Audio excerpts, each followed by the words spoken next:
बिस्मिल्लाहिर्रहमानिर्रहीम। मेरा नाम वजाहत है और हम लोग आर्टिफिशियल इंटेलिजेंस के लिए इस वीडियो में पाइथन की कुछ बेसिक्स सीखेंगे। और इसमें जो आइडिया है वो ये है कि आप लोगों को अगर प्रोग्रामिंग का पहले से कुछ एक्सपीरियंस है तो उस एक्सपीरियंस को लेते हुए हम देखेंगे कि हम लोग किस तरीके से पाइथन का सिंटैक्स और उसमें प्रोग्रामिंग जो टेक्निक्स हैं उनको अंडरस्टैंड कर सकते हैं। तो इसको मैंने डिवाइड किया है दो पार्ट्स के अंदर इस बेसिक्स की वीडियो को। पहली वीडियो में हम लोग कैसे हम लोग प्रिंट करवा सकते हैं, कोई मैसेजेस इनपुट ले सकते हैं, स्ट्रिंग हैंडलिंग बेसिक लेवल के ऊपर, if while loop, for loop, इसी तरीके से इसमें जो रेंजेस का कॉन्सेप्ट है उसको देखेंगे हम लोग, और अरेज और लिस्ट को कैसे हैंडल करते हैं, और इसी तरीके से जो फंक्शंस हैं, इन मेथड्स हैं, इनको हम लोग किस तरीके से बना सकते हैं पाइथन के अंदर, इसको हम लोग कवर करेंगे। तो पार्ट 1 में हमारे ये कंटेंट्स कवर होंगे। यहाँ पे मैं असम्पशन ले रहा हूँ कि आपको पहले से प्रोग्रामिंग आती है। ये कोर्स हरगिज़ आपको प्रोग्रामिंग फंडामेंटल सिखाने के लिए नहीं है। ये कोर्स सिर्फ और सिर्फ आपका जो प्रीवियस नॉलेज है प्रोग्रामिंग का उसको लेते हुए आपको किस तरीके से आप लोग स्विच कर सकते हैं पाइथन में, उस हवाले से कंटेंट्स कवर किए गए हैं।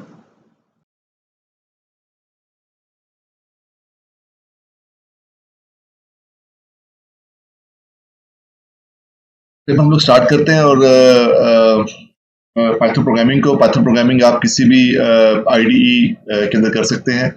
व्हील कोड इस्तेमाल कर सकते हैं, पाइचार्म इस्तेमाल कर सकते हैं, आप जुपिटर नोटबुक इस्तेमाल कर सकते हैं, कोलैब इस्तेमाल कर सकते हैं, और बहुत सारे टूल्स हैं जो भी है जिसमें भी आप कंफर्टेबल फील करें आप उसके अंदर कर लें। मैं यहाँ पर जुपिटर नोटबुक यूज़ कर रहा हूँ। जुपिटर नोटबुक की जो एक्सटेंशन है वो मैंने इंस्टॉल की हुई व्हील कोड के अंदर, विच मीन्स कि मैं व्हील कोड के अंदर जुपिटर नोटबुक इस्तेमाल करने लगा हूँ instead of using it in the browser. तो let's start with the hello world program. जैसे हमें पता है किसी भी प्रोग्रामिंग लैंग्वेज को सीखने से पहले हम लोग हेलो वर्ल्ड प्रोग्राम देखते हैं। तो यहाँ पे देखते हैं कि हेलो वर्ल्ड के लिए हमारे पास क्या मैकेनिज्म अवेलेबल है। पाइथन हमें डिफरेंट जो सा है वो वेज प्रोवाइड करता है to print something on screen. तो एक तरीका तो ये है पाइथन में कि हम खाली प्रिंट लिखें और सिंगल कोट्स के साथ अपना जो भी मैसेज है वो हम यहाँ पर मेंशन करते हैं। ठीक हो गया जी। अच्छा, और इसी तरीके से अब हम लोग दूसरा तरीका ये है कि हम लोग प्रिंट कर सकते हैं वंस अगेन, और इसमें हम लोग डबल कोट इस्तेमाल कर सकते हैं और we can print same message with like something like this. इसमें हमने डबल कोट का इस्तेमाल किया। अच्छा, इसी तरीके से हम अगर ये चाहते हैं कि हमने एक पैराग्राफ सा लिखना है तो हम क्या कर सकते हैं। तो पाइथन हमें ये अलाउ करता है कि हम लोग मल्टीपल लाइंस के अंदर पैराग्राफ की शक्ल में चीज़ों को लिख सकें। तो इसका जो तरीक़ेकार है वो ये है कि हम लोग ये ट्रिपल सिंगल कोट्स इस्तेमाल करते हैं इस तरीके से, ओपनिंग और क्लोजिंग, और इसके दरम्यान में हम अपना मैसेज जिस तरह भी चाहें वो ले सकते हैं। इसमें मैंने कहा this is first Python programme, ठीक है ना। I am using VS Code with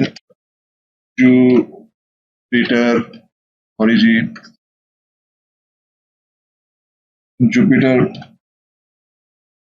notebook extension, ठीक है ना। let's see what happens। तो देखिए इस तरीके से हम लोग, मैंने क्या किया, एक अपनी मर्जी से एक पैराग्राफ की फॉर्म में चीज़ों को क्या कर दिया, राइट कर दिया। जो भी आप चाहते हैं यहाँ पे लिखना उसको आप लिख सकते हैं। तो देखिए इस तरीके से हमने क्या किया, हमने 3 मेथड्स को देखते हैं क्या होता है। मैं इसको रन करूंगा तो आप देखिएगा कि तीनों मेथड से हमें आउटपुट्स मिल रही है। जैसे अब यहाँ देखें कि ये जो फर्स्ट हेलो वर्ल्ड है वो हमें यहाँ से आ गया, हमें सेकंड हेलो वर्ल्ड कौन सा है वो डबल कोट के साथ आ गया, और फिर इसी तरीके से जो मैंने पैराग्राफ सा लिखा है वो मुझे यहाँ पर उसी तरीके से उसी फॉर्मेटिंग के साथ अवेलेबल हो गया जैसे मैंने ये किया। क्योंकि मैंने यहाँ स्पेस दी थी, मैं स्पेस खत्म कर दूंगा तो देखिएगा कि जो बीच में आपको स्पेस आ रही थी वो भी खत्म हो गई। तो इस तरीके से हम लोग हेलो वर्ल्ड कर सकते हैं डिफरेंट वेज के साथ। अच्छा, इसी तरीके से अगर मैं ये चाहता हूँ कि मेरा यही जो है मैसेज है हेलो वर्ल्ड का, ये कोई 10 दफ़ा या 20 दफ़ा प्रिंट हो जाए तो मैं क्या कर सकता हूँ। मैंने यहाँ पे प्रिंट के अंदर आया और मैंने प्रिंट में आने के बाद लिखा हेलो 10 टाइम्स, ठीक है। लेट्स से तो मैंने सिंपल ये करना है, इसके बाद आके डाल देना स्टैटिक और यहाँ 10 कह देना। ये जो 10 है it has nothing to do with the printing thing, ये तो सिंपल एक मैसेज है, मगर इस 10 का मतलब ये है, मल्टीप्लाई 10 का मतलब ये है कि यही जो मैसेज है मुझे वो 10 बार तकरीबन प्रिंट कर दे। देखिएगा उसने मुझे 10 टाइम्स यही हेलो 10 मुझे प्रिंट किया, मगर जो प्रॉब्लम आ रहा है वो प्रॉब्लम ये है कि ये एक ही लाइन में आ रहा है। मैं अगर जैसे आपने सी में काम किया हो तो हम यहाँ पे /n अगर मैं डाल दूं तो मुझे वो न्यू लाइन के ऊपर जाके प्रिंटिंग कर देगा, समथिंग लाइक दिस। देखें उसने मुझे क्या किया, तो इसका मतलब कि आपको कोई फॉर लूप वगैरह लगाने की जरूरत नहीं है। एक ही मैसेज को बार बार प्रिंट करने के लिए आप इसी तरीके से मल्टीप्लाई और आगे वो नंबर लिख देंगे तो उतनी बार आपका वो जो मैसेज है वो प्रिंट हो जाएगा। इसी तरीके से अगर जैसे आपको पता है कि पाइथन बेसिकली एक स्क्रिप्टिंग प्लेटफॉर्म, एक स्क्रिप्टिंग लैंग्वेज है, तो इसके अंदर हमारे पास कोई स्ट्रॉन्ग टाइप डेफिनेशन नहीं है वेरिएबल्स डिक्लेयर करने के लिए। तो यहाँ पे हम लोग स्ट्रेट फॉरवर्ड वेरिएबल डिक्लेयर कर सकते हैं। जैसे मैंने कहा माई नेम फॉर इंस्टेंस, तो my name is equal to मैंने यहाँ पे कह दिया वजाहत, ठीक है जी। तो इसका मतलब ये है कि अब मैंने एक वेरिएबल बना दिया है और इस वेरिएबल के अंदर जो वैल्यू पड़ी हुई वो वजाहत है। अगर मैं ये चाहता हूँ कि मैं हेलो वजाहत लिखूं तो मैं क्या कर सकता हूँ, मैं प्रिंट लिखा और यहाँ पे मैंने कहा मैंने क्या लिखा हेलो, और उसके बाद मैं यहाँ पे कंकैटिनेट कर सकता हूँ माई नेम को। जब मैं इसको रन करूंगा तो आप देखें कि मेरे पास दोबारा से क्या आ गया, हेलो वजाहत इस तरीके से आ गया। लेकिन यहाँ पे स्पेस नहीं है तो मैं इस तरह स्पेस डाल के इसमें स्पेस, तो विच मीन्स के हम लोग यहाँ पर स्ट्रिंग कंकैटिनेशन वाला जो मेथड है उसके जरिए भी प्रिंटिंग करवा सकते हैं, जो कि मेरा ख्याल है कि इतना जो है ना वो फ्लेक्सिबल मेथड नहीं है। तो हमें जो पाइथन है हमें फॉर्मेटेड स्ट्रिंग प्रोवाइड करती है। तो फॉर्मेटेड जो स्ट्रिंग है वो हम लोग कैसे बना सकते हैं, पाइथन में प्रिंट करते वक्त हमने सिंपल एफ लिखना है और इनवर्टेड कॉमास के अंदर अपना मैसेज लिख देना है। तो जैसे मैंने लिखा है हेलो, आगे मैं चाहता हूं कि मेरा नाम आ जाए, तो जो वेरिएबल्स हैं उनको आप लोग सिंपल सी कोड के अंदर ही कैसे कर सकते हैं, माई नेम। तो देखिए इस सेंटेंस को फॉलो करते हुए मैं वही काम कर सकता हूँ जो मैंने स्ट्रिंग कंकैटिनेशन के जरिए इस तरीके से करवाया था, मगर ये मेथड मेरा ख्याल है ज्यादा फ्लेक्सिबल है, क्योंकि अगर आपके पास मल्टीपल वेरिएबल्स आ रहे हैं और आप उसको चाहते हैं कि आप सिंगल एक ही कोड में, क्योंकि जब आपको बहुत सारे वेरिएबल्स आते हैं और आप स्ट्रिंग कंकैटिनेट करना शुरू करते हैं तो आपको बार बार कॉन्स्टेंट स्ट्रिंग को ब्रेक करना पड़ता है और वेरिएबल्स ऐड करने पड़ते हैं। इसका सबसे आसान तरीका ये है कि आप फॉर्मेटेड स्ट्रिंग इस्तेमाल करते हैं। तो मैं ये आप हर एक की अपनी चॉइस है कि वो किस्सा करना चाहता है, देखेंगे सेम आपके पास मेथड्स आ गए। तो दीज आर वेरियस टेक्निक्स जिसके जरिए आप किसी भी किस्म का हेलो वर्ल्ड जो मैसेज है वो आप प्रिंट करवा सकते हैं पाइथन के अंदर।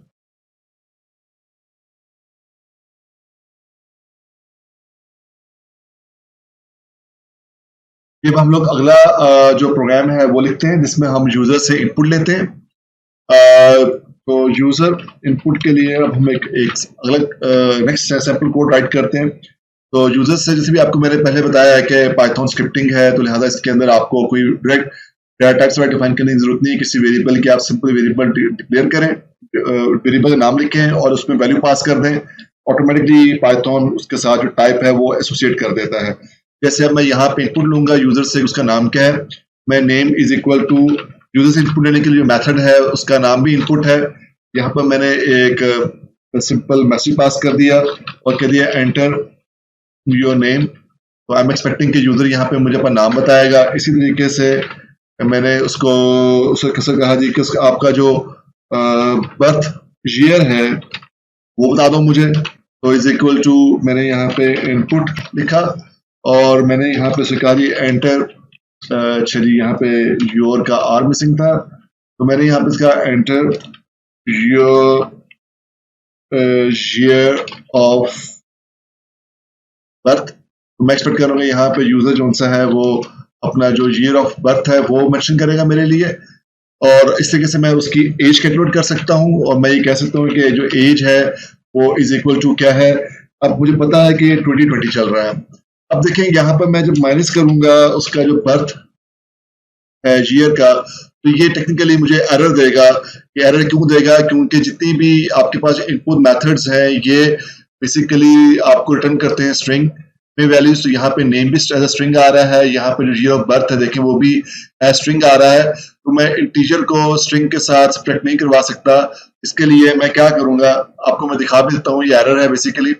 और तो मैं इसको क्या करूंगा, इसको मैं इंट के साथ इंट के तौर में उसको टाइप कास्ट करवा दूंगा, तो अब उसको पता चल जाएगा कि बर्थ ऑफ ईयर है उसमें इसको एज इंट ट्रीट करना है, और रिजल्ट में जो वेरिएबल एज है उसके अंदर सब्ट्रैक्ट होकर वैल्यूज आ जाएंगी। मगर आपको इतना सा करके दिखाऊं, और मैं यहाँ पे लिख लूं प्रिंट एज, तो मुझे जब मैं इसको रन करूंगा तो पहले तो मुझसे पूछ रहा है कि आपका नाम क्या है, मैं नाम दे दिया। फिर मुझसे उसने पूछा जी आपका ईयर ऑफ जो बर्थ है वो क्या है, मैंने वो स्पेसिफाई कर दिया। तो इसके रिजल्ट में मेरे पास देखें जो उसकी जो एज है वो इस तरीके से 20 बन के आ गई। तो देखें कि मेरे पास जो वेरिएबल्स वगैरह हैं वो मेरे प्रॉपर तरीके से काम कर रहे हैं। अब क्योंकि ये मैं जुपिटर नोटबुक इस्तेमाल कर रहा हूँ, तो आपको ये मैं बताता जाऊँ कि जुपिटर नोटबुक में फीचर हो रहा है कि आपको किसी भी वेरिएबल को डिस्प्ले करने के लिए आपको प्रिंट करने की जरूरत नहीं है। आप सिंपल वेरिएबल नेम लिखेंगे तब भी वो वेरिएबल क्या हो जाएगा, प्रिंट हो जाएगा। तो यहाँ पर मैंने वंस अगेन मैंने वही वैल्यूज लिखी उसको, और देखिए उसने फिर से मुझे क्या किया, 20 डिस्प्ले कर दिया। इट मीन्स के जुपिटर नोटबुक से मुझे ये एक बेनिफिट मिल जाता है। एनीवेज आगे चलते हैं। अगर मैं यहाँ पर ये इंट ना लिखता तो क्या होता, ये भी आप देख लें। मैं यहाँ पे इंट रिमूव कर देता हूँ, और अब मैं जब यही प्रोग्राम दोबारा से रन करूंगा और मैं कहता हूँ मुझे एज डिस्प्ले करवाओ, तो देखिएगा कि जब मैं इसको रन करूंगा तो मुझे मैंने वजाहत लिखा, मैंने फिर से इसको ईयर दिया। देखिए मुझे वो एग्जैक्टली क्या कर रहा है, वो एरर दे रहा है। इसमें मुझे बता रहा है कि ये दो टाइप्स हैं, ये आपस में ऑपरेशन से नहीं गुजर सकती। तो इसका फिर हल मेरे पास वही था जो मैंने पहले किया था। मैं यहाँ पे इसको इस तरीके से टाइप कास्ट करवा दूं। एनीवेज अब मैं चाहता हूँ कि मेरे पास ये जो मैसेज है ये एक फॉर्मेटेड स्ट्रिंग की फॉर्म में डिस्प्ले हो जाए, ताकि मुझे आइडिया हो जाए समथिंग लाइक दिस, कि मैं ये कहूँ कि आई एम लेट्स से पहले मैं प्रिंट करवाता हूँ यूजर का नाम, तो जो नेम आ गया, तो इस केस में जो मुझे मेरा जो सिस्टम है वो नाम लेगा वजाहत। अगर मैंने वजाहत एंटर किया है, वजाहत आगे मैंने लेट्स से कॉमा डाल दिया। I am glad to know that you were born in year। अब मैंने यहाँ पर जो उसका बर्थ ईयर था वो लिख दिया, तो यहाँ मैंने उसका बर्थ ईयर लिख दिया। It means that your age is, अब मैंने यहाँ पे आके जो उसकी एज है जो मैंने कंप्यूट किया पीछे, मैंने वो मैच देखिए। इस तरीके से फॉर्मेटेड स्ट्रिंग मुझे कितना इजीली ये हेल्प आउट कर रहा है कि मैं वेरिएबल्स और कांस्टेंट स्ट्रिंग्स को मिक्स करके लिख सकता हूँ। तो once again I am running this program. मैंने यहाँ पे वंस अगेन एंटर किया, जो भी नाम देना आपने यहाँ पे जो भी ईयर देना है वैसे वो दे दें। तो मुझे उसने एक फॉर्मेटेड स्ट्रिंग में बता दिया कि जो मैं नाम एंटर किया था वो इधर आ गया, Wajahat I am glad to know that you were born in year, यहाँ तक कांस्टेंट स्ट्रिंग आ गई। फिर दूसरा जो वेरिएबल था मेरे पास, मैंने उसकी वैल्यू यहाँ पे आ गई। It means that your age is, यहाँ पे एज आ गया। तो देखें कंप्यूटिंग के दौरान मेरे पास जो वजाहत है, वेरिएबल जो सा था नेम का ये स्ट्रिंग था, बर्थ वेरिएबल में जो वैल्यू पड़ी हुई थी वो भी स्ट्रिंग थी, और एज वेरिएबल जो कि इंटीजर है उसमें न्यूमेरिक वैल्यू पड़ी हुई थी। सब कुछ मैंने एक ही फॉर्मेटेड स्ट्रिंग के अंदर डिस्प्ले करवा दिया। इस तरीके से पाइथन काफी हद तक फ्लेक्सिबिलिटी प्रोवाइड करता है कि हम लोग वेरिएबल्स और कांस्टेंट स्ट्रिंग्स और मैसेजिंग और इनपुट्स को लेके अपना काम कर सकें।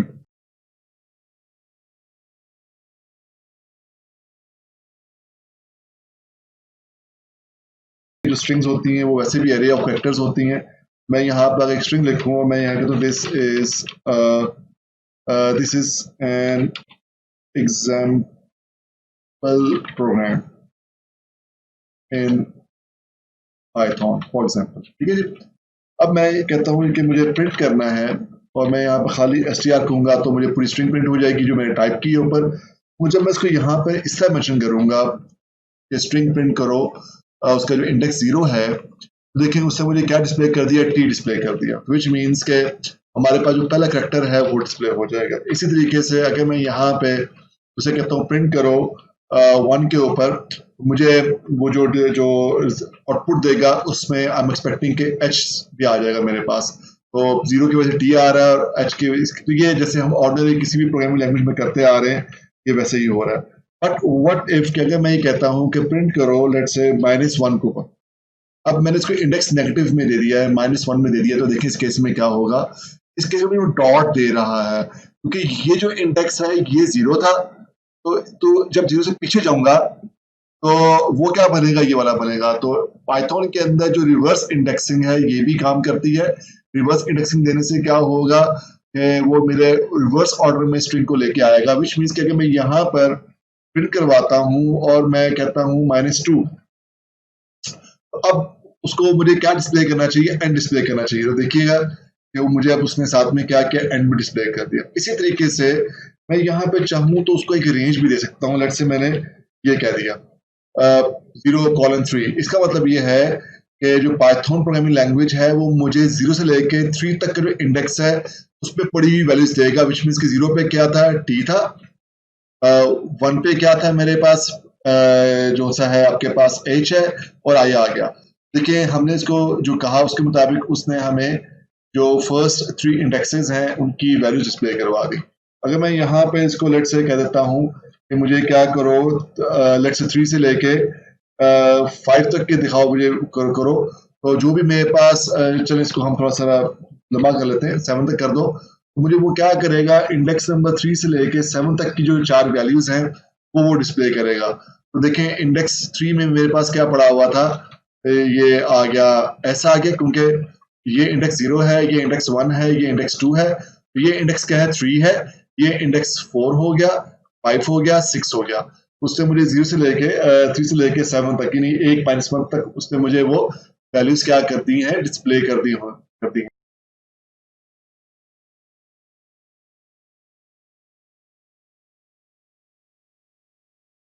देखिए हम आगे मूव करते हैं और देखते हैं कि पाइथन के अंदर किस तरीके से हम लोग जो कंट्रोल स्ट्रक्चर्स हैं, यानी इफ कंडीशन वगैरह हैं, उनको इस्तेमाल कर सकते हैं।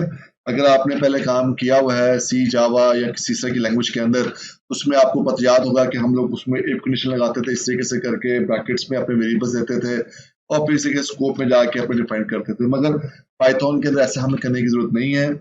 पाइथन के अंदर जो तरीक़ेकार है वो ये है कि हम लोग स्कोप डिफाइन करते हैं इंटरनेशन के जरिए। मैं भी आपको करके दिखाता हूँ। मैं यहाँ पे प्रोग्राम लिखता हूँ जिसमें मैं यूजर से उसकी एज लेता हूँ। तो लेट्स से मैंने यूजर से उसकी एज पूछी, please enter your age. User से मैंने एज ले ली उससे।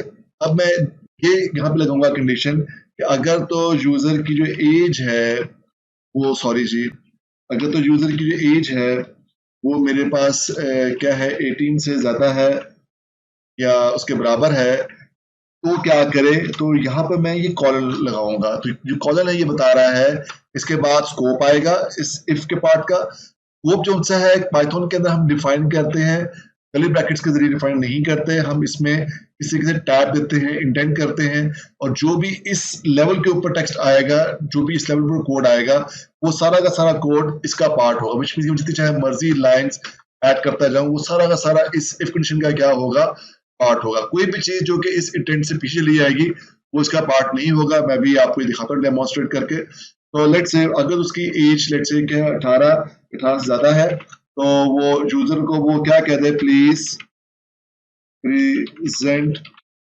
योर CNIC, ठीक है जी। और अगर लेट्स से ऐसा नहीं है तो एल्स में वो क्या करे, तो एल्स में वो ये करे कि एज, सॉरी जी, प्रिंट कर दे हमें। और वो क्या प्रिंट कर दे हमें, please present your B form, अगर उसका कोई मौजूद है तो। इसी तरीके से अगर आप रिकॉल करें तो यहाँ पर हमने बात की थी कि जो इनपुट्स हैं वो हमारे पास बेसिकली स्ट्रिंग की फॉर्म में आती हैं, और जहाँ पर जो मैं कंपैरिजन कर रहा हूँ वो उसको मैं कर रहा हूँ न्यूमेरिक के साथ। मुझे क्या करना पड़ेगा, मुझे ये करना पड़ेगा कि यहाँ पे स्ट्रिंग आ रही है उसको मैंने इंटीजर में क्या करवा दिया, टाइप कास्ट करवा दिया, पार्स करवा दिया। और अब मैं जब इस प्रोग्राम को रन करूंगा तो देखिएगा कि उसने मुझसे पूछा आपकी एज क्या है, मैंने एज उसको 20 कह दी। तो देखिए वो मुझे क्या कह रहा है, प्रेजेंट योर CNIC। अब मैं अगर इसको रन करूं दोबारा से प्रोग्राम और मैं इसको एज 16 कह दूं, अब मुझे वो कह रहा है कि प्रेजेंट योर बे फॉर्म। तो इस तरीके से हम लोग ये कंडीशन लगा सकते हैं। अभी जैसे आपको मैं ये कह रहा था कि इंटेंट का बड़ा इंपॉर्टेंट रोल है। अगर मैं यहाँ पे इसको ऐसे पीछे कर दूं, अब जब इस प्रोग्राम को रन करूंगा तो अब वो मुझे एरर दे रहा है। वो आपको कह रहा है कि एक्सपेक्टेड एंड इंटेंडेड ब्लॉक, क्योंकि ये जो स्टेटमेंट है it is supposed to be the part of the if condition. इस तरीके से मैं एल्स को भी यहाँ पीछे कर दूंगा। देखिए मुझे यहाँ पर भी वो क्या करेगा, एरर दे देगा, क्योंकि यहाँ पे एक्सपेक्ट कर रहा है कि इफ कंडीशन को इसका पार्ट होना चाहिए। तो यहाँ पे मैं जितनी चाहे मर्जी लाइंस एंटर करना शुरू कर दूं। लेट से मैंने ये प्रिंट मैं कुछ और करवाता हूँ और मैं कहता हूँ जी कि I am part of if condition, मिसाल के तौर पे, ताकि आपको आइडिया हो जाए कि मल्टीपल स्टेटमेंट्स भी इसी तरीके से इंटेंट ब्लॉक की वजह से काम करती हैं। तो मैं इसको रन करूं तो अब आप देखिएगा कि उससे मुझसे ईयर पूछा, मैंने इसको ईयर स्पेसिफाई कर दिया और देखिए दोनों स्टेटमेंट मेरी जो सी है वो as a part of the if run हो रही है। समझने के लिए अगर मैं लेट से ये करूंगा, मैं यहां से इसको एल्स निकाल देता हूं, ठीक है। अब देखें क्या होगा। अब ये जो तीनों स्टेटमेंट्स हैं ये मेरे इस इफ के पार्ट के तौर पर रन होंगी। देखिएगा यहां मैं 20 किया, तो स्टेटमेंट्स मेरी जो सी है वो इफ के पार्ट के तौर पर रन हो रही हैं। जब मैं इसको पीछे कर दूंगा, अब देखें क्या होगा। अब जब इसको 20 एंटर करूंगा तो अभी भी तीनों स्टेटमेंट डिस्प्ले होंगी, मगर ये दो स्टेटमेंट्स जो सी हैं ये चली हैं as the part of the if condition, और ये स्टेटमेंट चली है as not the part of the if condition. Regular flow में चल रही है, मेन फ्लो में चल रही है। इसको टेस्ट करते हैं ऐसा है वाकई है कि नहीं है। अगर मैं इसको दोबारा से रन करूं और मैं अब एज इसको देता हूं 16 जो कि 20 18 से कम है, तो देखिए उससे खाली मुझे ये डिस्प्ले किया, ये दो स्टेटमेंट रन नहीं हुई, which clearly shows that इस इंटेंट की वजह से ये दो स्टेटमेंट्स उनसी हैं इस इफ का पार्ट है, और ये स्टेटमेंट है ये इस मेन प्रोग्राम के फ्लो का पार्ट है। इस तरीके से हम लोग इंटेंट करके हम लोग इफ कंडीशंस के साथ काम कर सकते हैं। इसी तरीके से हम लोग देखें कि इस तरीके से हमारा जो जो कंट्रोल स्ट्रक्चर्स हैं उसका जो सिंटैक्स है उसमें कोई कर्ली ब्रैकेट्स नहीं है, उसमें कोई आपके पास ब्रेसेस नहीं है। आपने सिंपल क्या करना है, स्कोप को इंटेंट करके डिफाइन करते जाना है और नेचुरल फ्लो के अंदर आप अपनी इफ कंडीशंस वगैरह को राइट कर सकते हैं।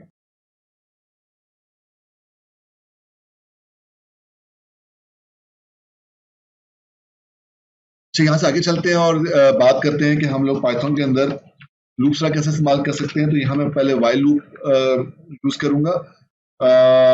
देखें जैसे आपको मैंने पहले भी बताया था कि इस ट्यूटोरियल का मकसद ये नहीं है कि आपको प्रोग्रामिंग की बेसिक्स सिखाई जाए, rather सिंपल ये है कि assumption ये है कि आपको प्रोग्रामिंग आती है और आपको सिंपल शिफ्ट करना है हमने from other programming languages to the Python, ठीक है। तो ये करने के लिए हम वाइल लूप का एग्जांपल लेते हैं और इसमें लेट से इस प्रोग्राम के अंदर मैं ये करूंगा कि मैं एक टू का जो टेबल है वो डिस्प्ले करवाता हूँ। मैं काउंटर लूंगा, ये काउंटर में जो सी है वो 1 by 1 इंक्रीमेंट होती जाएगी, उससे मल्टीप्लाई करेगा और इसी के से टू का जो टेबल है वो डिस्प्ले हो जाएगा। तो मैंने काउंटर को स्टार्ट किया 1 से, और वाइल लूप के अंदर जैसे इफ का सिंटेक्स था मोरलेस वही सिंटेक्स यहाँ चलेगा। वाइल काउंटर जो सा है वो मेरे पास लेस देन इक्वल टू 10 है, इसमें इसके 10 तक मेरा काउंटर चलेगा। और मैंने इसमें कहा जी कि आंसर जो सा है एक वेरिएबल है मेरे पास जिसमें मैं रिजल्ट स्टोर करवा रहा हूँ, और जो मेरा रिजल्ट है वो काउंटर को 2 से मल्टीप्लाई करें, क्योंकि मैं यहाँ पे जो टेबल डिस्प्ले करना चाह रहा हूँ वो टेबल किसका है, 2 का है। और यहाँ पे अब मैं प्ले करवाता हूँ यूजिंग फॉर्मेटेड स्ट्रिंग। तो इसमें मैंने सिंपल ही कह दिया है कि काउंटर जो कि मेरा एक इंक्रीमेंटल वेरिएबल होगा जिसमें 1 टीटीआर में पहले 1 आएगा, फिर 2 आएगा, फिर 3 आएगा एंड सो ऑन। और फिर जो रिस्पेक्टिवली हर आइटरेशन के अंदर लूप की तो क्या हो रहा होगा, सीटीआर मल्टीप्लाई हो रहा होगा 2 से, रिजल्ट कहाँ पड़ा हुआ आंसर के अंदर। तो इसलिए मैं उसको जरा थोड़ा सा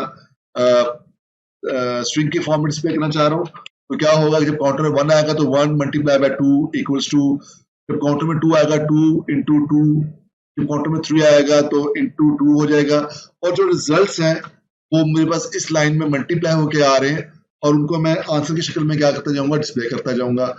अब मैंने डिस्प्ले कर तो दिया है, मगर देखिए ये वाइल लूप है, वाइल लूप में ऑटोमेटिकली इंक्रीमेंट नहीं होगा सीटीआर के अंदर, तो लिहाजा मैंने CTR is equal to CTR plus 1 कह दिया ताकि इसमें साथ साथ क्या होता जाए, इंक्रीमेंट होता जाए। अब मैं जब इस लूप को रन करूंगा तो देखिएगा मेरे पास 1 से लेके 10 तक काउंटर की वैल्यू चलती जा रही है।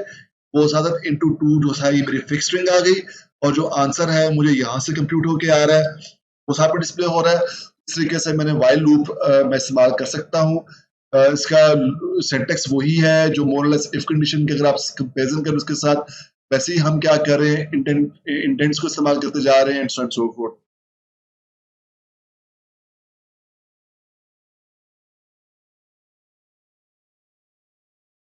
अच्छा, हम यहाँ से आगे मूव करते हैं और देखते हैं कि पाइथन के अंदर हम लोग जो फॉर लूप है उसका इस्तेमाल कैसे कर सकते हैं। तो फॉर लूप में हमें पता है कि हमारे पास जो फॉर लूप की लॉजिक है उसमें पता है हमारे पास एक लूप का कंट्रोल वेरिएबल होता है, उसको हम के साथ उसकी टर्मिनेटिंग कंडीशन आती है और फिर उसमें का बिहेवियर आता है कि वो इंक्रीमेंट होगा या डिक्रीमेंट होगा, कितने स्टेप्स इंक्रीमेंट होगा, कितने स्टेप्स उसमें डिक्रीमेंट होगा। ठीक है ना। तो ये आपके रेफरेंस के लिए कुछ हम इसी से बात करते थे। अगर आप रिकॉल करें for loop from just simply recall for loop from your C या C++ या जावा या सी शार्प एक्सपीरियंस है। तो उसमें क्या था हमारे पास, उसमें हम कहते थे कि फॉर है और फिर हम उसमें कहते थे कोई एक वेरिएबल होगा, उसको हमने इनिशलाइज किया किसी चीज़ से के साथ, फिर हमने उसमें उसकी एक जो स्पेसिफाई की थी कि उसकी जो टर्मिनेटिंग कंडीशंस हैं वो क्या होंगी, और फिर इसी तरीके से हम लोग लूप में क्या करते थे, इंक्रीमेंट या डिक्रीमेंट करते थे जो भी उसका बिहेवियर था, फिर उसके स्कोप में हम उसको डिफाइन किया करते थे। ठीक है ना।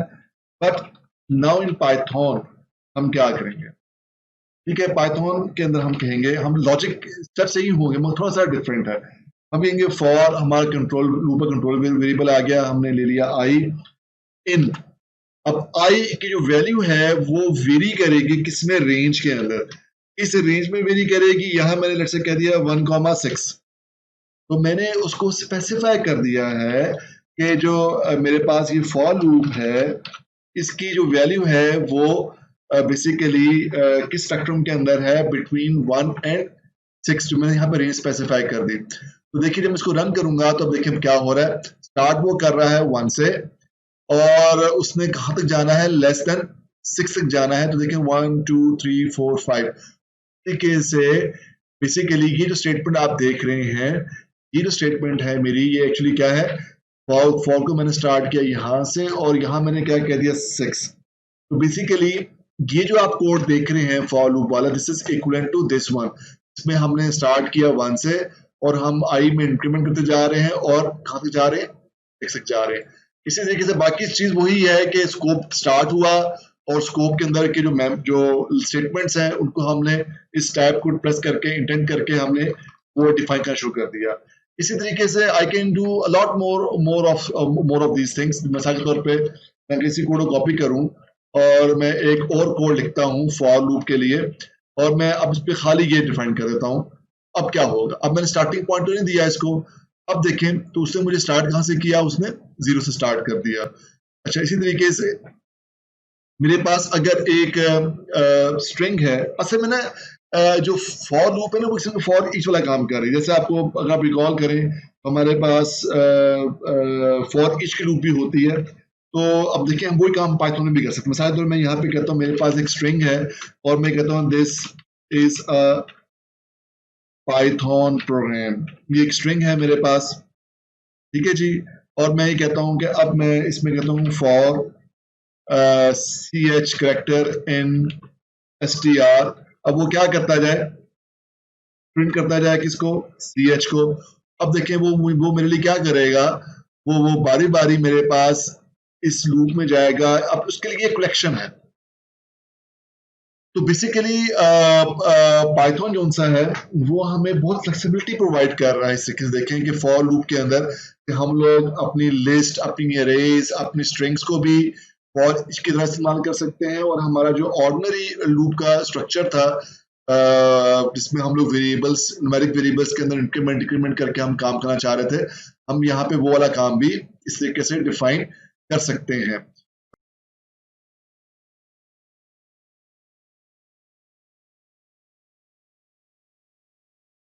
से कि हमने एक लिस्ट डिफाइन करनी है और लिस्ट कैसे डिफाइन करेंगे हम लोग। लेट्स से कि मैं कहता हूँ माई लिस्ट एक वेरिएबल है और मैंने इसमें आके कोई वैल्यूज डिफाइन करनी है, और लिस्ट हम डिफाइन करते हैं इस स्क्वायर ब्रैकेट के जरिए। तो यहाँ पे आके मैंने पहली उसको वैल्यू पास कर दी, और मैंने कहा कि पहली जो वैल्यू में मैंने वैल्यूज कुछ पास करता हूँ, मेरे पास बैग है। अगली जो वैल्यू मैं यहाँ पे एंटर कर रहा हूँ वो लेट से मेरे पास कप है। देखिए मैंने यहाँ पे 2 वैल्यूज एंटर कर दी, और थर्ड जो इसमें इंपॉर्टेंट है, मैं यहाँ पे नंबर भी ऐड कर सकता हूँ। तो देखिए मैंने एक किस्म की लिस्ट अपनी बनाई, और मैंने यहाँ पर अगर प्रिंट करवाऊं तो मैं जो लिस्ट है, देखिए मेरे पास ये जो तीनों वेरिएबल्स हैं, बैग, कप और न्यूमेरिक, कुछ चीजें आ गई। तो लिस्ट के अंदर हम लोग तुझसे डिफरेंट टाइप ऑफ जो वैल्यूज हैं, क्या टाइप्स वाली जो वैल्यूज हैं, उनको हम लोग ए लिस्ट में डाल सकते हैं। इसी तरीके से जैसे हमने पीछे अपने प्रोग्राम्स में देखा था कि we can use the values using some index. तो मैं यहाँ पर अगर इंडेक्स स्पेसिफाई करूँ तो 1 2, और फिर मैंने यहाँ पे इसी तरीके से 2 कह दिया, तो अब देखें कि मेरे पास वो बारी बारी वो जो वैल्यूज हैं वो आ जाएंगी। इसी तरीके से मैं ये भी कर सकता हूँ कि for item in my list, तो मैं देखें वो फॉर लूप का इस्तेमाल कर लगाऊं, और मैंने यहाँ पे आके प्रिंट कह दिया इसको आइटम को। तो अब जितनी भी उसमें मेरे पास पड़ी हुई वैल्यूज हैं वो बारी बारी क्या हो जाएंगी, डिस्प्ले हो जाएंगी। देखिए मेरे पास ये जो कोड आ रहा है ये उसकी वजह से आ रहा है, जो कि मैंने इस फॉर लूप के जरिए किया। तो इस तरीके से हम लोग जो लिस्ट हैं उसको डिफाइन कर सकते हैं, और उसमें हम लोग डिफरेंट टाइप ऑफ जो जो वैल्यूज हैं, वेरिएबल्स के अंदर वैल्यूज हैं, उनको डाल सकते हैं। अच्छा, अगर मैंने ये देखना है कि मेरे पास टोटल जो इस लिस्ट में कितनी वैल्यूज पड़ी हुई हैं, इसका टोटल काउंट क्या है, तो मैं उसको देख सकता हूँ। एक मेथड से इसका नाम है len, और मैं इसमें सिंपल पास कर दूंगा माय लिस्ट। तो मेरे पास जो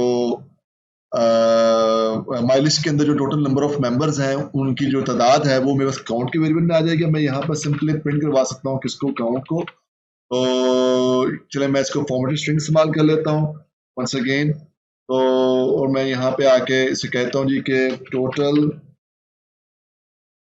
number of items in list are, और यहाँ पे आके मैंने क्योंकि मैं फॉर्मेटेड स्ट्रिंग इस्तेमाल कर रहा हूँ तो मैंने यहाँ पे काउंट मेंशन कर दिया।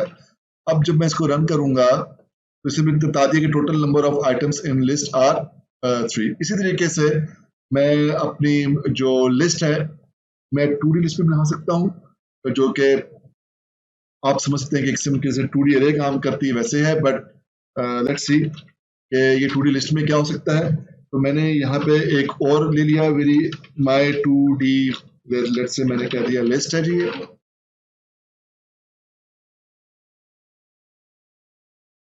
और 2D लिस्ट में हम क्या करेंगे, देखिए 2D list are just like matrices. तो मैंने क्या किया, मैंने ये डिफाइन कर दिया अपना जो ये मेरी हो गई सिंगल डिमेंशन जो सी है लिस्ट बन गई। अब इसके अंदर किसी तरीके से मैं कॉमा डाल के आगे अपनी जो डिफरेंट डिमेंशंस हैं वैल्यूज की मैं वो भी डिफाइन कर सकता हूँ। तो देखें मैं क्या करता हूँ, मैं यहाँ पे 2 लिख दिया, कॉमा डाल के मैंने 3 लिख दिया, फिर मैंने 4 लिख दिया, यहाँ पे आके मैं कहता हूँ 5 है, यहाँ आके मैंने कह दिया 6 है, और यहाँ पे आके मैंने कह दिया 7 है। इसी तरीके से कॉमा डाल के मैं एक लिस्ट और डाल सकता हूँ, और जैसे मैंने पहले कहा कि लिस्ट के अंदर कुछ भी आ सकता है। यहाँ मैंने कह दिया जी ये वजाहत है, फिर मैंने कॉमा डाल के कह दिया जी कि ये लेट से क्या है, काजी है।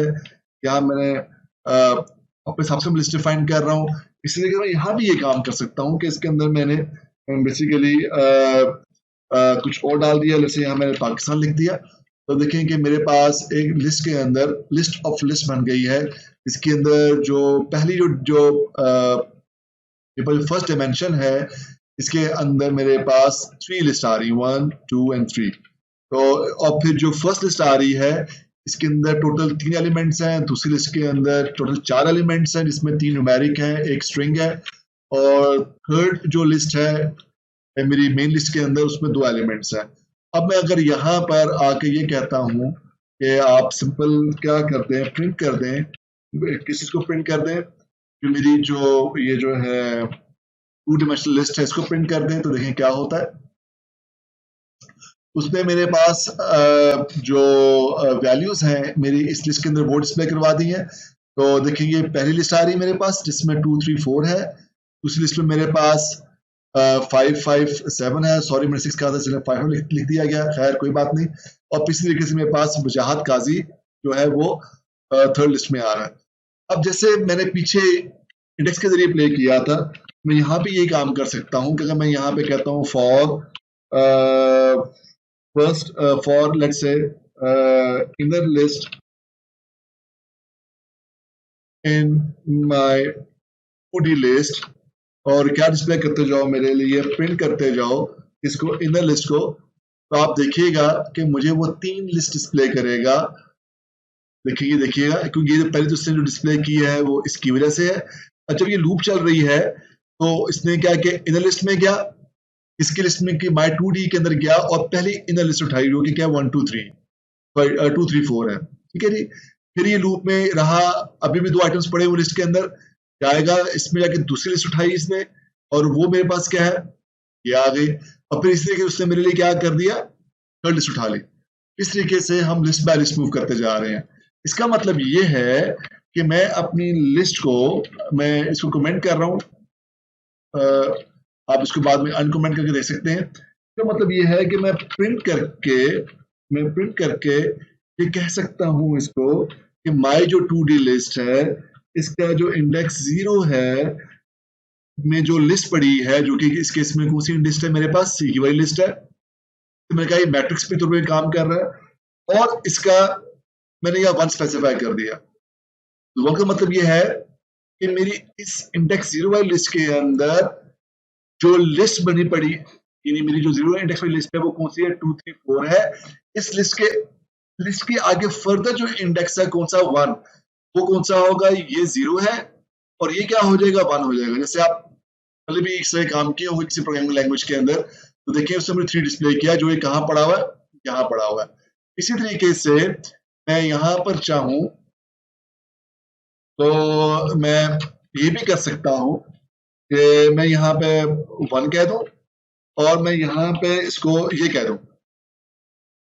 तो मैंने अब क्या कर दिया है इसको, जैसे मैंने पहले इस्तेमाल की थी रेंजेस पिछले एग्जांपल के, मैंने वही यहाँ पे काम किया। तो अब इंडेक्स 2D की जो मेन लिस्ट के जो इंडेक्स है में क्या आ गया 1, जो कि ये लिस्ट बनेगी। इसका मैंने इसको रेंज स्पेसिफाई कर दिया, कहाँ से लेके इंडेक्स 1 से लेके 3 तक, विच मीन्स के ये 2 वैल्यूज बनेगी, क्योंकि ये तो इंडेक्स मेरा 0 है, तो ये इंडेक्स 1 है, ये इंडेक्स 2 हो गया, और उसके बाद रेंज क्या दी है 1 से लेके 3 तक की दी है। तो 1 माइनस वाला जो फॉर्मूला है वो यहाँ चल रहा है। देखिए मैं इस तरीके से अपने 2D लिस्ट बना सकता हूँ, 3D लिस्ट बना सकता हूँ, और मैं चाहे मर्जी इसको क्या कर सकता हूँ, मूव कर सकता हूँ, प्ले कर सकता हूँ। तो इस तरीके से हम लोग पाइथन के अंदर मल्टी डिमेंशनल जो लिस्ट है के साथ प्ले कर सकते हैं। इनको यूज करते हुए आपको अंदाजा हो रहा होगा कि टेक्निकली ये मोर लेस यूज करने में जैसे अरेज होती है वैसे ही आप यूज कर रहे होते हैं, मगर जैसे मैंने कहा कि थोड़ा सा फर्क है इनमें। जो मेरा जो नेक्स्ट एग्जांपल है इसमें मैं यही काम अरेज के साथ करूंगा, तो आपको यहाँ पे फर्क नजर आ जाएगा कि अरेज में और लिस्ट में बेसिकली पाइथन के अंदर क्या फर्क है।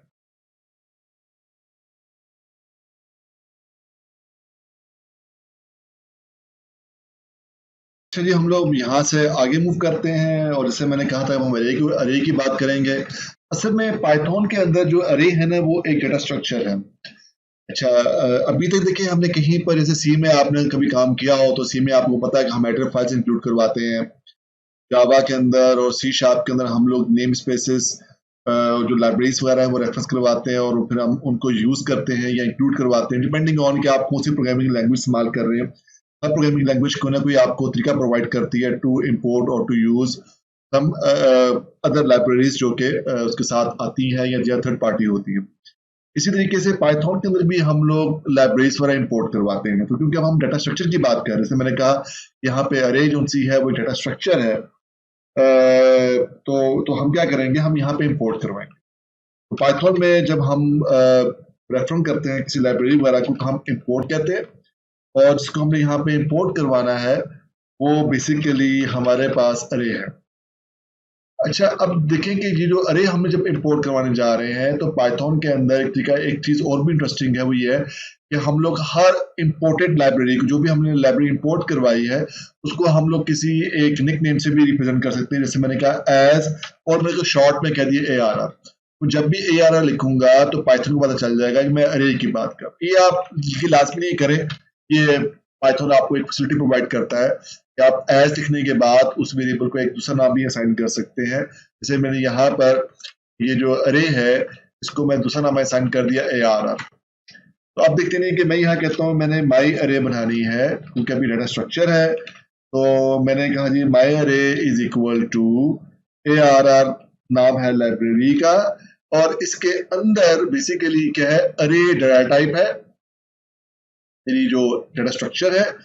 और जैसे आपको पता है कि कंस्ट्रक्टर पास होता है, सब कुछ होता है। तो यहाँ पर जैसे अगर आप रिकॉल करें तो सी वगैरह के अंदर हम लोग जब भी कोई ऑब्जेक्ट डिक्लेयर करते थे, माई ऑब्जेक्ट डिक्लेयर करने जा रहा हूँ, तो मैं हमेशा क्या करता था, इक्वल टू न्यू करने के बाद का जो क्लास नेम है वो स्पेसिफाई करता था, और फिर ब्रैकेट्स में उसके जो आर्गूमेंट्स हैं जो होते थे कंस्ट्रक्टर में, वो पास करते थे। ठीक है, पाइथन में ऐसा कुछ नहीं है। Not in Python, not like this in Python. ठीक है, पाइथन में हम क्या करते हैं, हम लोग क्या करेंगे इन पाइथन, हम क्या करते हैं, हम सिंपल लिखते हैं जी माय ऑब्जेक्ट। ठीक है जी, जो भी आपने बनाना है इक्वल टू, आगे सिंपल यू, आपने कोई इस्तेमाल नहीं करना है, क्लास का नाम लिखना है, और आपने इसमें इसके जो कंस्ट्रक्टर के आर्गुमेंट्स हैं वो पास कर देने, दैट्स इट। अच्छा, इसका मतलब ये है कि जब मैं यहाँ पर मैंने कहा कि ARR यहाँ मेरी लाइब्रेरी है, इस लाइब्रेरी में जो डाटा स्ट्रक्चर मैं इस्तेमाल करने जा रहा हूँ वो अरे है, तो इसमें मैंने अब पास करने आर्गूमेंट। अच्छा, अब आर्गूमेंट पास करते वक्त मुझे ये देखिए हेल्प में बता रहा है कि टाइप कोड क्या है। ये देखिएगा मुझे वो क्या बता रहा है, टाइप कोड क्या है। उसके बाद फिर आपने टाइप कोड के बाद आपने स्पेसिफाई कर देना है कि जो भी आपकी जो अरे है आपने उसको इनिशियलाइज कर देना है। टाइप कोड से मुराद क्या है, पाइथन के अंदर बेसिकली हम लोग जो डिफरेंट टाइप्स हैं, क्योंकि अरे के अंदर हम मल्टीपल टाइप्स नहीं ऐड कर सकते। अरे जो सी है वो किसी एक टाइप की वैल्यूज को ही अपने अंदर क्या करेगा, स्टोर करेगा। ठीक है, ये फिक्स टाइप है, स्ट्रॉन्ग टाइप होती है ये लिस्ट पे, ये जो अरे है आपके पास पाइथन के अंदर। तो देखिए जब मुझे सिंगल कैरेक्टर बनाना है तो मैं उसके लिए जो कोड इस्तेमाल करूंगा, सिंगल कोड के अंदर बी है, बिग जो कैपिटल बी है वो शो कर रहा होगा अनसाइंड कैरेक्टर को, क्योंकि पाइथन के अंदर इंटरनली हैंडल हो रहा है एज इंटीजर, और जबकि सी में वो हैंडल होता है इस तरीके से। इसी तरीके से अगर मैंने कोई अनसाइंड इंटीजर डिफाइन करना है या साइंड इंटीजर डिफाइन करना है, उसके लिए कैपिटल आई और स्मॉल आई इस्तेमाल होते हैं। इसी तरह मैंने फ्लोट और डबल इस्तेमाल करना है तो उसके लिए हमारे पास ये तरीके कार आ जाएगा। लेट्स से मैं अब चाहता हूँ कि मेरी जो अरे है वो बेसिकली क्या हो, वो डबल को रिप्रेजेंट कर रही हो। तो मैं यहाँ पे क्या करूंगा, रेड कॉमर्स में मैंने डी डाल दिया। कॉमा डालने के बाद जैसे मैं लिस्ट बनाता था, सॉरी जैसे मैं लिस्ट बनाता था वैसे ही मैं यहाँ पे आप लिस्ट डिफाइन कर दूंगा। तो अब जो मेरी जो वैल्यू है इस लिस्ट के अंदर वो डिस्लाइज हो जाएंगी with these three let's say values.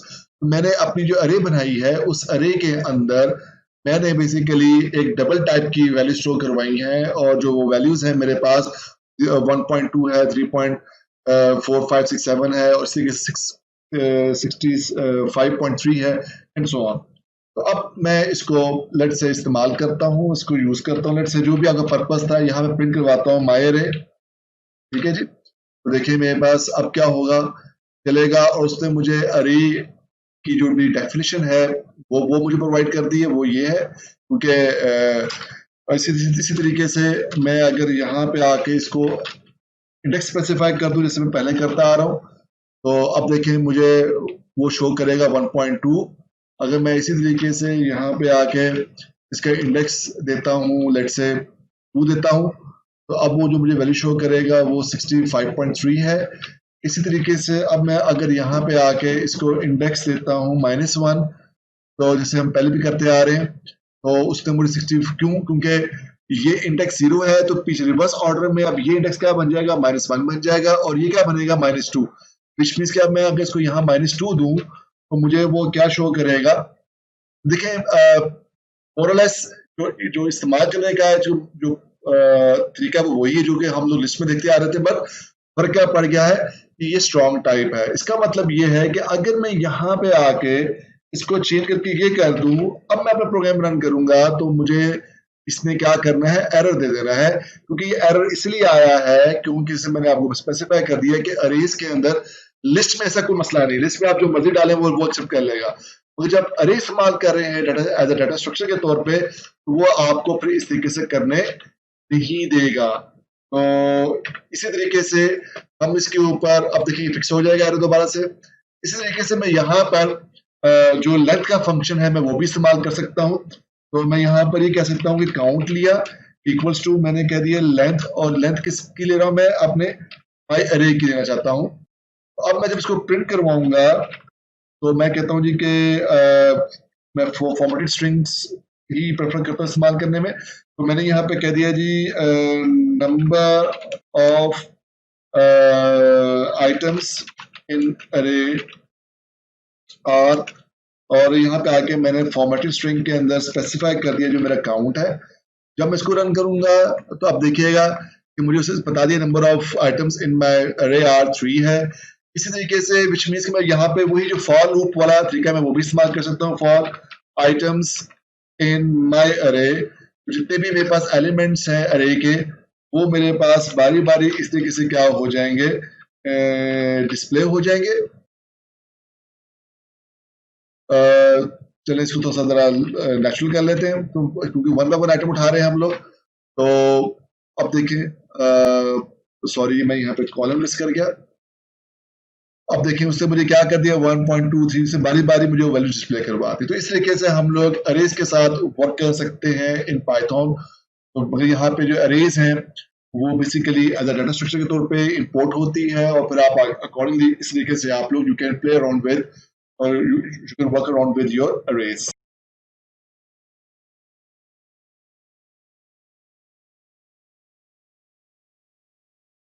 अब हम यहाँ से आगे मूव करते हैं और देखते हैं जी कि पाइथन के अंदर आप लोग मेथड्स किस तरह डिफाइन कर सकते हैं। तो मेथड्स या फंक्शंस जो भी आप स्टाइल यूज करते हैं एंड देयर कॉल्स, आप उनको कॉल कैसे कर सकते हैं। तो पाइथन में मेथड्स को डिफाइन करने के लिए एक कीवर्ड है डेफ, हम वो लिखते हैं। तो यहाँ लिखा जाए कि माय मेथड स्पेसिफाई कर दिया। आपने जो आर्गुमेंट पास करने हैं वो आप यहाँ पे सिंपल उसके उनके नाम दे देंगे। प्लीज ये बात में रखिएगा कि डाटा टाइप स्पेसिफाई यहाँ पर नहीं होगी। सिंपल आपने पाइथन के अंदर क्या करने हैं, जो नेम ऑफ द वेरिएबल्स हैं वो देने हैं। तो लेट्स से मैं यहाँ पर पास करता हूँ जी यूजर नेम क्या है और यूजर एज क्या है मिसाल के तौर पे, ठीक है जी। तो ये मैंने इसमें दो आर्गुमेंट पास हो रहे हैं। कॉलन डाल के मैंने इसका स्कोप डिफाइन करने जा रहा हूँ, जैसे हमने पहले लूप्स वगैरह में और कंट्रोल स्ट्रक्चर में देखा था। और मैं यहाँ पर जो भी आपने मल्टीपल स्टेटमेंट्स लिखनी है वो आप लिख सकते हैं इसी तरीके से इंटेंट डाल के स्कोप के अंदर रहते हुए। तो मैंने एक मैसेज प्रिंट करवा दिया और इसके अंदर हम लोग ये इसको कहते हैं कि लेट्स से यूजर नेम को मैंने कह दिया, यहाँ पर स्पेसिफाई कर दिया यूजर नेम।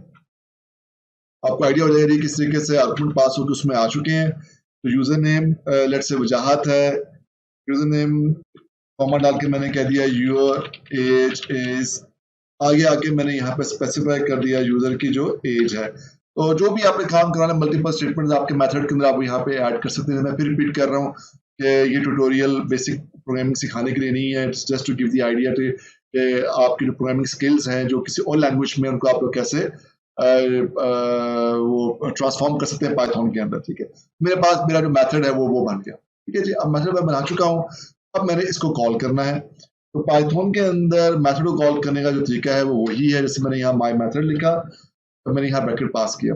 अब देखें एक चीज बड़ी इंपॉर्टेंट है वो ये है कि क्योंकि यहाँ पर टाइप्स नहीं है, आपको ये खुद याद रखना है कि आपने कौन सा वेरिएबल आप टेक्निकली किस तरीके से हैंडल कर रहे हैं, ठीक है जी। तो जैसे मुझे पता है यूजर नेम मेरे पास स्ट्रिंग होगी, तो मैंने यहाँ पे स्ट्रिंग में आई कह दिया वजाहत है, और मुझे पता है कि मेरे पास जो एज है वो लेट से जो भी है, मैं यहाँ पे एक डमी एज डाल देता हूँ 20 है, जो कि मेरी नहीं है बेसिकली। एनीवेज, तो मैंने इसको किया और मैं जब इसको रन करूंगा, लेकिन उसने कह दिया मुझे मैथड कॉल हुआ, पहला आउटपुट पास हो वजाहत, यूजर नेम में आया योर, सॉरी जी, ये योर एज, ये मैं ठीक कर लेता हूँ, नेक्स्ट रन में इसको हम ठीक करके चला लेते हैं। योर एज इज 20, जो मैंने यहाँ पे पास किया था वो आ जाएगा। अच्छा, अब पाइथन के अंदर ना एक चीज और बड़ी इंटरेस्टिंग है, वो ये है, this is one, this is like calling method है जी, वन फर्स्ट तरीका है कॉल करने का। फिर एक तरीका और भी है, अगर कोई एक ऐसा मेथड आपने बनाया है जिसमें बहुत सारे आर्गुमेंट्स पास हो रहे हैं, ठीक है ना, अब उसमें यकीनन ये तरतीब याद रखना और वो सब कुछ बड़ा मुश्किल हो जाता है। तो पाइथन आपको एक बड़ी अच्छी फैसिलिटी प्रोवाइड करता है कि अगर आपको पता है कि आपके जो वेरिएबल्स हैं उनका नाम क्या है, आप वो स्पेसिफाई कर दें साथ में। अब देखें ये इस तरीके से अब पाइथन को आइडिया हो रहा है साथ में कि जो वेरिएबल यूजर नेम है उसको उसने क्या असाइन करना है, आर्गुमेंट जो यूजर नेम है उसने उसको असाइन करना है वजाहत, और जो एज है उसको उसने असाइन करना है 20। अब इसमें मुझे ऑर्डर याद रखने की जरूरत नहीं है, ऑर्डर जो है वो मेरा कुछ भी हो सकता है। देखिए मैं अब यहाँ पे आई, क्योंकि मैंने स्पेसिफाई कर दिया वेरिएबल नेम्स, यहाँ पे मेरा ऑर्डर जो है वो कुछ भी हो सकता है। तो मैं, अगर मुझे याद है कि मेरे मेरे मेरे वेरिएबल पैरामीटर्स के नाम क्या थे, अब देखिए दोनों केसेस में मुझे रिजल्ट एक ही मिलेगा। और अब फर्क क्या पड़ गया है, इसके अंदर मुझे याद होना चाहिए कि मेरे आर्गुमेंट्स का सीक्वेंस क्या था।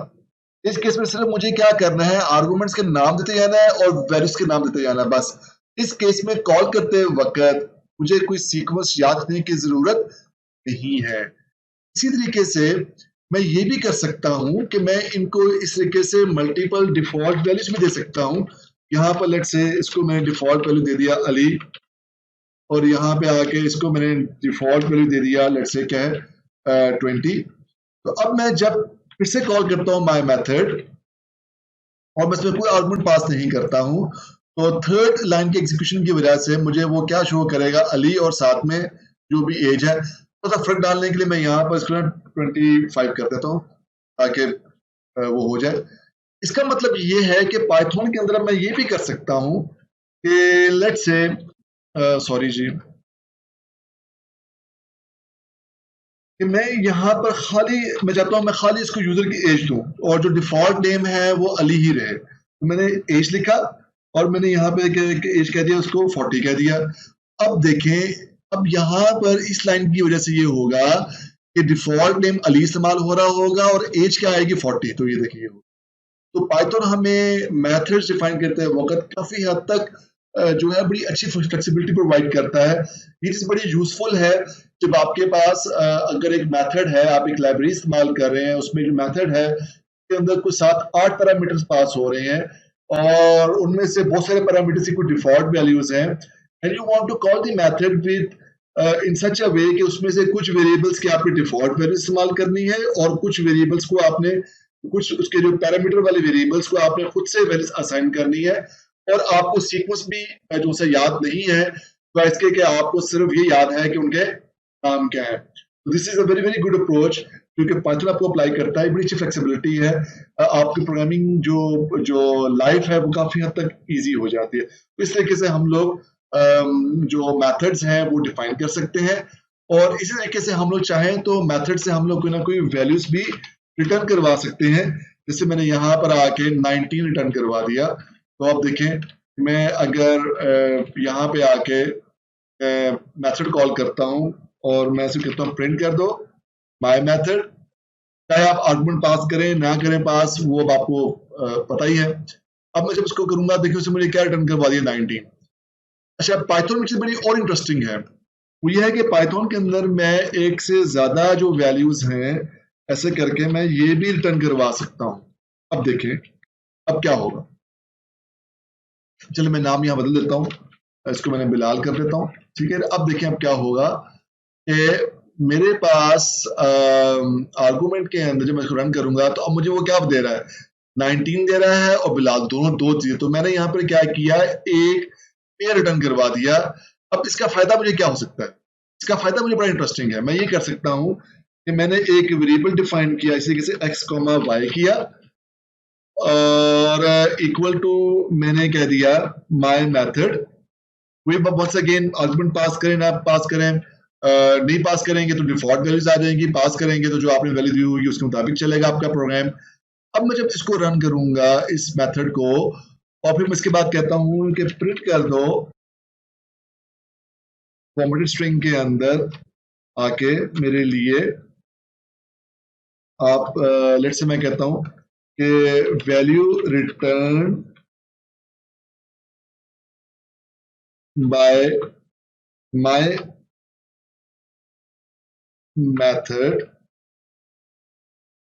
वैल्यू रिटर्न इन x,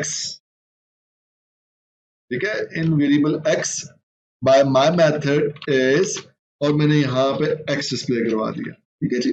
और इस तरीके से मैंने यही लिया और मैंने अब यहाँ पे डिस्प्ले करवा दिया y।